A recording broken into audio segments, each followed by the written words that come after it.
Good morning आप सभी को। आज क्लास 8 की पहला चैप्टर परमेय संख्या का नोट्स और प्रश्नावली 1.1 एक ही वीडियो में कंप्लीट करेंगे। तो शुरू करने से पहले एक शायरी हो जाए। तू हंस तू मुस्कुरा तू रोना कम कर दे, तू हंस तू मुस्कुरा तू रोना कम कर दे, यदि जिंदा है तो जिंदगी के नाक में दम कर दे। चलो शुरू करते हैं आज के टॉपिक के साथ। पहला है प्राकृतिक या प्राकृत संख्या क्या होता है, जिसका इंग्लिश नेचुरल नंबर होता है। गिनती की संख्या को प्राकृत संख्या कहते हैं, जैसे 1 2 3 4 डॉट डॉट डॉट इन्फिनाइट तक। इसे कैपिटल एन से सूचित किया जाता है। उसके बाद पूर्ण संख्या, जिसका इंग्लिश होल नंबर होता है। शून्य सहित गिनती की संख्या को पूर्ण संख्या कहते हैं। इसी प्राकृत संख्या में शून्य को सम्मिलित करने पर जो संख्या बनेगा उसी को कहते हैं प्राकृत संख्या। एग्जाम्पल देखते हैं, जैसे 0 1 2 3 4 डॉट डॉट डॉट इन्फिनाइट तक। इसे कैपिटल W से सूचित किया जाता है। एक नोट देखते हैं यहाँ पे कि सभी प्राकृत संख्या पूर्ण संख्या होती है, परंतु सभी पूर्ण संख्या प्राकृत संख्या नहीं होती है। अगला टॉपिक है पूर्णांक संख्या किसे कहते हैं। इसका इंग्लिश होता है इंटीजर्स नंबर। शून्य सहित धनात्मक और ऋणात्मक संख्या को पूर्णांक संख्या कहते हैं। इसमें सभी के सभी माइनस ला लेंगे और 0 और सभी के सभी धनात्मक संख्या लेंगे, वो होता है पूर्णांक संख्या। यहाँ एक नोट लिखे हैं कि पूर्णांक संख्या को जेहलीन शब्द के जेड अक्षरों से सूचित किया जाता है तथा इसे आई से भी सूचित किया जाता है। अब परमेय संख्या की परिभाषा देखेंगे। इसका इंग्लिश होता है रेशनल नंबर। वैसी संख्या जिसे p/q के रूप में लिखा जा सके तथा q = नॉट 0 हो तो उसे परमेय संख्या कहते हैं। जैसे एग्जाम्पल हो सकता है 0 1 2 3/2 5/7 -2/5। इस तरह कितना भी आ सकता है एग्जाम्पल। नोट देखिए यहाँ पे कि दो परमेय संख्या के बीच अनंत परमेय संख्या होती है। आगे देखिए कि दो परमेय संख्या के बीच परमेय संख्या निकालना कैसे निकालेंगे दो परमेय संख्या के बीच। ऐसे ये टॉपिक जो है 9th में भी है, वहाँ पे सिखाया जाएगा बहुत अच्छा से। यहाँ पर हम बस एक एग्जांपल ले रहे हैं कि 2 और 3 के बीच एक ही परमेय संख्या निकालना है। तो कैसे निकालेंगे, जितना के बीच बोलेगा निकालने के लिए ना, तो दोनों को जोड़ देंगे, 2 से भाग दे देंगे। जिससे यहाँ देखिए फॉर्मूला बन जाता है a + b/2। अब a क्या यहाँ पे 2 है और b क्या यहाँ पे 3 है, तो 2 + 3/2 जुटेगा तो होगा 5/2। इसका आधा करेंगे तो हो जाएगा 2.5, जो कि 2 और 3 के बीच में आता है आधा। ये क्या है, परमेय संख्या है। ठीक, आगे देखते हैं। और परमेय संख्या किसे कहेंगे, इरेशनल नंबर।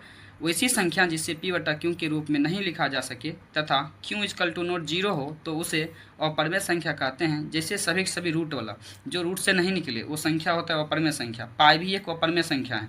आगे देखिए वास्तविक संख्या किसे कहेंगे, रियल नंबर। परमेय संख्या तथा अपरमेय संख्या को वास्तविक संख्या कहते हैं।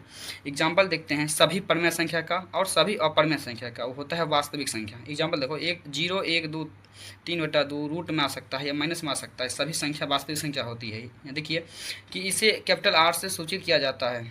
एक नोट यहाँ पे लिखा है कि सभी वास्तविक संख्या परमेय या फिर अपरमेय संख्या नहीं होती है, किंतु सभी परमेय या अपरमेय संख्या वास्तविक संख्या होती है। अब जो टॉपिक है संख्याओं के गुणधर्म, जो सभी क्लास में आता है, जैसे 9th में भी पढ़ना है संख्याओं के गुणधर्म, 10th में भी पढ़ना है, 11th में भी है और 12th में भी है। तो इस टॉपिक को थोड़ा अच्छा से देखते हैं। संख्याओं के गुणधर्म इंग्लिश होता है प्रॉपर्टीज ऑफ नंबर। पहला नियम कहता है समृद्ध या संबरक नियम, जिसका इंग्लिश होता है क्लोजर लॉ। देखते हैं, माना a और b एक प्राकृत संख्या है तो समृद्ध के लिए क्या होगा। देखिए इसमें कहता है यदि दो संख्या प्राकृत है तो अगर दोनों को जोड़ेंगे, जैसे प्राकृत संख्या प्लस प्राकृत संख्या यदि बराबर प्राकृत संख्या हो तब वो कहलाता है समबरक नियम। यदि यहाँ पे परमेय हो प्लस परमेय बराबर यदि परमेय ही बने तो होता है समबरक नियम। यदि यहाँ पे पूर्णांक संख्या हो प्लस यहाँ पर भी पूर्णांक संख्या हो, अगर यहाँ पर भी बने पूर्णांक संख्या तब होता है वो समबरक नियम। कुछ एग्जाम्पल है इसमें कि पूर्ण संख्या के लिए, जैसे यहाँ पर लिए प्राकृत संख्या प्लस प्राकृत संख्या, अगर प्राकृत संख्या ही है तब होता है समबरक नियम। उसी तरह देखते हैं पूर्ण संख्या के लिए क्या हो सकता है। पूर्ण संख्या के लिए देखते हैं योग के लिए पूर्ण संख्या समृद्ध है, ये होता है। अब मानते हैं 2 एक पूर्ण संख्या है और 3 भी एक पूर्ण संख्या है, दोनों को जोड़ने के बाद होता है 5, जो कि 5 भी एक पूर्ण संख्या है। अभी यहाँ पे क्या बताए थे आपको हम कि यदि प्राकृत संख्या प्लस प्राकृत संख्या यदि प्राकृत संख्या ही बने तो होता है समबरक नियम या फिर समृद्ध नियम। उसी तरह यहाँ देखिए पूर्ण संख्या प्लस पूर्ण संख्या ही बना, इसलिए होगा ये समृद्ध होगा जोड़ के लिए। ठीक, अब देखते हैं व्यकलन। व्यकलन होता है घटा। घटा के लिए देखते हैं 2 - 4। यदि 2 एक पूर्ण संख्या है और 4 भी पूर्ण संख्या है, घटने के बाद आता है -2। क्या -2 पूर्ण संख्या है? नहीं होता है, क्योंकि -2 पूर्ण संख्या में नहीं आता। इसलिए यहाँ लिखे हैं कि व्यकलन या बोल सकते हैं सो घटाव के लिए पूर्ण संख्या जो है समृद्ध नहीं है। ठीक, आगे देखते हैं गुना के लिए क्या है। गुना के लिए पूर्ण संख्या समृद्ध है, हम लिखा दिए, होता है। आप कैसे देखिए, अगर 0 एक पूर्ण संख्या है, 2 भी पूर्ण संख्या है, गुना होने के बाद आता है 0। 0 भी क्या है? एक पूर्ण संख्या है, इसलिए यह एक समृद्ध है। देखते हैं अगला एग्जाम्पल, 3 × 4। ये भी पूर्ण संख्या, ये भी पूर्ण संख्या, गुना होकर या 12। 12 भी क्या है? पूर्ण संख्या है, इसलिए पूर्ण संख्या एक, इसलिए गुना के लिए समृद्ध है पूर्ण संख्या। अब देखते हैं भाग के लिए पूर्ण संख्या समृद्ध नहीं है। क्यों? 2/7 ये होता है 2/7। ये पूर्ण संख्या है, ये भी पूर्ण संख्या है, लेकिन भाग करने के बाद आता है 2/7 जो कि पूर्ण संख्या नहीं है, इसलिए पूर्ण संख्या भाग के लिए समृद्ध नहीं है। आगे ठीक इसी प्रकार हो सकता है पूर्णांक संख्या, हो सकता है परिमेय संख्या। इस तरह अब हल नहीं करेंगे, इस तरह हल नहीं करेंगे। हम एक ही बार लिखा देते हैं क्या योग के लिए होता है या नहीं होता है। देखिए पूर्णांक संख्या में योग के लिए समृद्ध होता है, और घटा के लिए भी होता है, गुना के लिए भी होता है, लेकिन भाग के लिए नहीं होता है। अब देखते हैं परिमेय संख्या में योग के लिए समृद्ध होता है, और घटा के लिए होता है, गुना के लिए भी होता है, लेकिन भाग के लिए नहीं होता है। क्रम विनिमय नियम, या इसी बोलते हैं क्रम विनिमयता, जिसका इंग्लिश होता है कम्यूटेटिव लॉ। माना ए और बी कोई संख्या हो तो इनके क्रम बदलने पर भी ये बराबर हो तो वे क्रम विनिमय नियम होगा। इसमें क्रम को ध्यान देना होता है। जैसे ए प्लस बी है, इसी को उलटते हैं, पहले बी लिखिए फिर प्लस ए लिखिए, क्या दोनों के आंसर सेम आने वाला है? देखते हैं। 5 + 7 बराबर, पहले 7 लिखते हैं, उसके बाद 5 जोड़ते हैं, 5 + 7 12, और 7 + 5 भी 12 आता है। इसका मतलब ये क्या है? क्रम विनिमय नियम है। उसी तरह आप देखते हैं संख्या पे लेके पूर्ण संख्या के लिए, जैसे योग के लिए पूर्ण संख्या क्रम विनिमय है। जैसे देखिए 2 एक पूर्ण संख्या है और 0 भी एक पूर्ण संख्या है, इसको जोड़ते हैं क्रम विनिमय नियम के अनुसार। इसको केवल बदल देते हैं क्रम को, पहले 0 ले लिए तब लिए 2, अब जोड़िए, क्या 2 आ रहा है और ये भी 2 आ रहा है। इसका मतलब योग के लिए पूर्ण संख्या क्रम विनिमय है, जो कि हम लिख दिए। उसी तरह घटाव के लिए पूर्ण संख्या क्रम विनिमय नहीं है। क्यों? देखिए यहाँ पे 2 एक पूर्ण संख्या है, 3 भी एक पूर्ण संख्या है, और यहाँ पर भी देखते हैं क्या पूर्ण संख्या आता है। 2 में 3 घटाते -1 आया, जबकि 3 में 2 घटाते तो -1 नहीं आता, इसलिए ये नहीं है। क्या? घटाव के लिए पूर्ण संख्या क्रम विनिमय नहीं है। गुना के लिए पूर्ण संख्या क्रम विनिमय है। 2 × 5, इसी को उलटते हैं, 5 × 2, फिर भी 10 ही आ रहा है। इसका मतलब ये भी है, गुना के लिए पूर्ण संख्या क्रम विनिमय है। भाग के लिए पूर्ण संख्या क्रम विनिमय नहीं है। कैसे? 4/2 2 आएगा, जबकि 2/4 1/2 आएगा, इसलिए नहीं है। अब ठीक इसी प्रकार पूर्णांक संख्या में जांच करेंगे और परिमेय संख्या में जांच करेंगे। इस प्रकार हम हल नहीं कर रहे हैं, इसे केवल और केवल हम बता रहे हैं क्या होता है या नहीं होता है। इसमें पूर्णांक संख्या जो है योग में होता है क्रम विनिमय, और घटा में भी होता है, नहीं होता है क्रम विनिमय। काटे न, यहाँ पे क्रम विनिमय नहीं होता है। गुना के लिए होता है क्रम विनिमय, और भाग के लिए नहीं होता है। अब देखिए परिमेय संख्या जो होता है योग के लिए क्रम विनिमय होता है, घटाव के लिए नहीं होता है, गुना के लिए होता है, भाग के लिए नहीं होता है। अगला नियम है साहचर्यता, या इसी को बोलते हैं साहचर्य नियम। इसका इंग्लिश होता है एसोसिएटिव लॉ। जैसे माना ए और बी सी एक संख्या है तो इसका व्यापक रूप होता है। अगर प्लस के लिए देखते हैं योग में, इसको पहले जोड़ेंगे तब जोड़ेंगे सी का।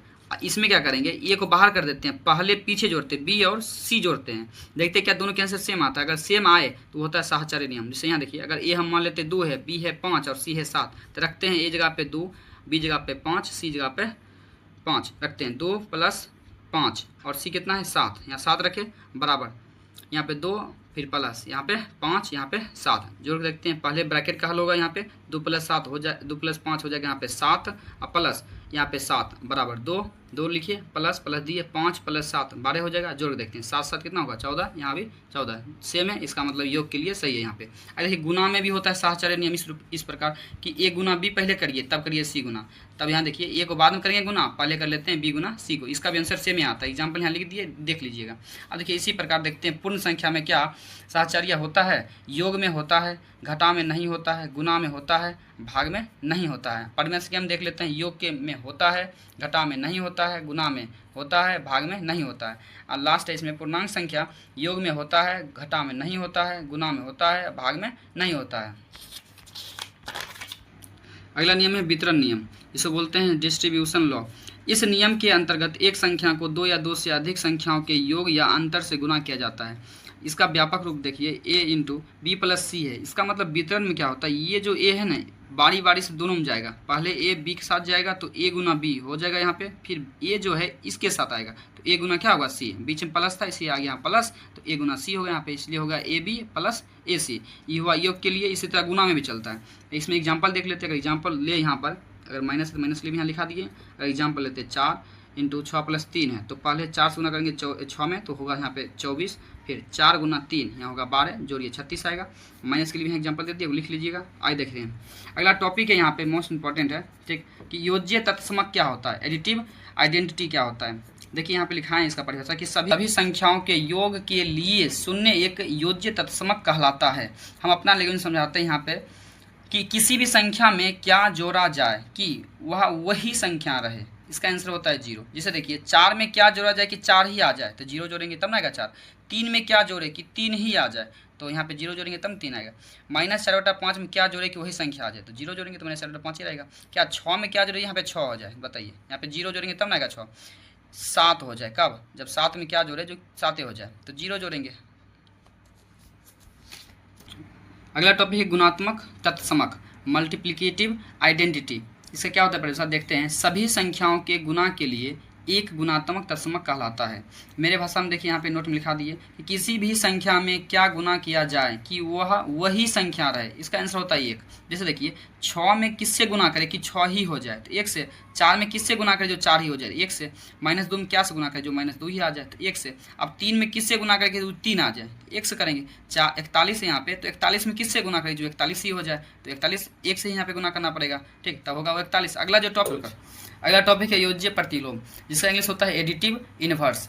जब दो संख्याओं का योग शून्य हो तो वे दोनों संख्याएं एक दूसरे की योज्य प्रतिलोम कहलाता है।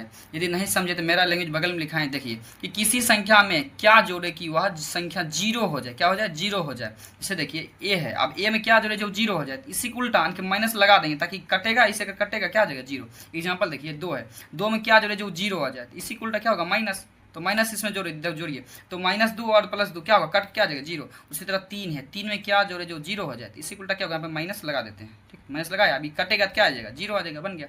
अगला टॉपिक है यहाँ पे कि व्युत्क्रम या अथवा गुणात्मक प्रतिलोम क्या होता है। इसका इंग्लिश होता है मल्टीप्लिकेटिव इनवर्स। देखिए जब दो संख्याओं का गुणनफल 1 हो तो उसे गुणात्मक प्रतिलोम कहते हैं। यहाँ देखिए हम लिखा है ब्रैकेट में कि किसी संख्या में क्या गुना करे कि वह संख्या 1 हो जाए। जैसे देखिए यहाँ ए में किससे गुना करे जो 1 हो जाए, तो हम क्या करते हैं इसी को पलट गुना करते हैं, इसी को या व्युत्क्रम जिसको बोलते हैं उल्टा करते हैं। 1 उल्टा क्या होगा 1/a, कटेगा इसे करके क्या बचेगा 1 ही बचेगा। उसी तरह देखिए 2 में किससे गुना करे जो 1 आ जाए, तो इसी को उल्टा 1/2 करते हैं, 2 और 2 कटेगा तो बचेगा 1।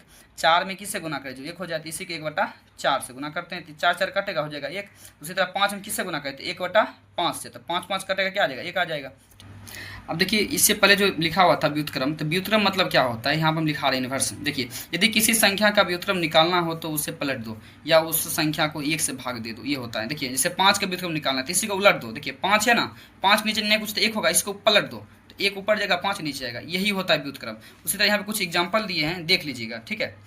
अब टॉपिक सभी नोट्स कंप्लीट कर लिए हैं। अब देखते हैं कक्षा 8वीं की नया बुक का प्रश्नावली 1.1। पहला प्रश्न इसमें है कि निम्नलिखित प्रत्येक में गुणन के अंतर्गत उपयोग किए गए गुणधर्म यानी कि गुण का नाम लिखिए। पहला यहाँ पे क्वेश्चन दिया होगा -4/5 गुना 1 बराबर दिया है 1 गुना -4/5 बराबर आ रहा है। देखिए -4/5 जो क्वेश्चन यहाँ पे दिया था इसमें किससे गुना किया कि वही संख्या आ जाए। तो हम लिखाए थे इससे पहले गुणधर्म कि गुणात्मक तत्समक में ऐसा होता है कि कोई संख्या है उसमें किससे गुना करे जो कि वही संख्या चला है, तो 1 से गुना करते हैं। तो ये किस नियम में पढ़ते थे, गुणात्मक तत्समक, इसलिए इसका आंसर क्या होगा ये। और हम यहाँ पे नोट में भी लिखा दिए कि गुणात्मक तत्समक होता क्या है, लिखा दिए कि यहाँ पे कि किसी संख्या में क्या गुना किया जाए कि वह वही संख्या रहे। जैसे यहाँ देखिए ये संख्या दिया था, इसमें किससे गुना किया जाए वही संख्या आ जाए, तो 1 से, और ये नियम क्या कहलाता है गुणात्मक तत्समक। अगला प्रश्न 2 नंबर है कि -13/17 गुना -2/7 अब बराबर देखिए -2/7 गुना -13/7। देखिए यहाँ पर अच्छा से इसका और इसका क्रम केवल क्या चेंज कर दिया, बदल दिया। देखिए ये बाद में था, इसको बस यहाँ पे पहले कर दिया, इसको बाद में कर दिया। इस किस में पढ़े थे, क्रम बिन्वय नियम में पढ़े थे, तो वही नियम हम भी लिख दिए यहाँ पे कि क्रम बिन्वयता है या फिर क्रम बिन्वय नियम है। इसमें होता क्या क्रम बिन्वय नियम, इसमें क्रम बदलने पर भी वही रहे उसे कहते हैं क्रम बिन्वय नियम। जैसे देखिए यहाँ पे 4 गुना 5 है तो इसका क्रम बदलते हैं। जैसे यहाँ पे पहले 4 है तो यहाँ पर बाद में 4 करते हैं, यहाँ पे बाद में 5 है इसको पहले कर देते हैं। तो इसको हल करने पर तब पर भी 20 आएगा और इसको भी हल करने पर 20 ही आएगा। वही यहाँ पे नियम है गुना में, क्रम विनिमय नियम है, लिखे हैं जैसे a गुना b, तो उलट दो इसको b गुना a, यही होता है क्रम विनिमय नियम, जो कि यहाँ पर है और इसी कहते हैं क्रम विनिमय नियम। प्रश्न है -19/29 गुना 29/-19 बराबर 1।